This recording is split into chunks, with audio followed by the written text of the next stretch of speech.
Yo, what's up guys? Welcome back to the channel. In today's video, we're going to check out how to manage cash reserves in Bluevine. Maintaining healthy cash reserves is key to keeping your business stable, and Bluevine provides tools to help you set money aside and monitor balance efficiently. Let's get into it. The first step is to log into your Bluevine dashboard. Next, review your main account balance and identify the portion that you want to hold as reserves.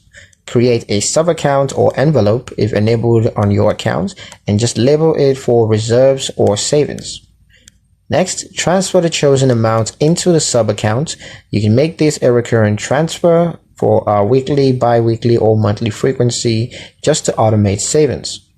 Track your reserve growth by reviewing the sub-account balance in your dashboard, and use Bluevine's cash flow tracking and reports to make sure that your reserves are aligned with your monthly expenses and emergency needs.